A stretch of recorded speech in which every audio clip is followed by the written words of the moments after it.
theta, 2 cos theta, 3 tan theta, 4 cot theta, 5 secant theta, 6 cosecant theta. U shape రాసినాం కదా number గింతే. ఈ trigonometry వచ్చింది అనుకో నువ్వు ప్రాబ్లంలని లెఫ్ట్ అండ్ రైట్ ఆడొచ్చు. సరేనా? Thanks for watching. ఇంకొకటి ఏదైనా అయిపోతే లేవా అంటే ట్రిగ్నోమెట్రీ కాన్సెప్ట్స్ అట్లుంటాయి. ఇంకా లాస్ట్ కాన్సెప్ట్ ఒకటి ఉంది, యాంగిల్స్ రాసుకో. 0, 180, 360, 90, 270.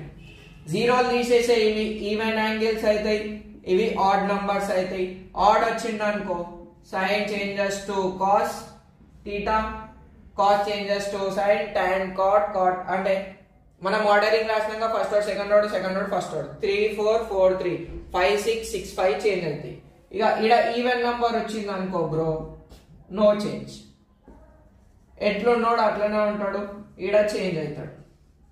ఇది ఎందుకు వాడతాం అన్నా అంటే సింబల్స్ చేంజ్ ఉన్నప్పుడే వాడతాం.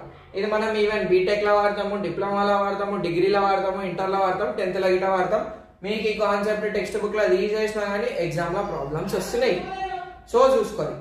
Thanks for watching, all the best. ఇక ట్రిగ్నోమెట్రీ కిందనే ఇది ఎందుకు చెప్పేస్తున్నా అంటే ఈ రెండు ఇంటర్ రిలేటెడ్ అనమాట. అప్లికేషన్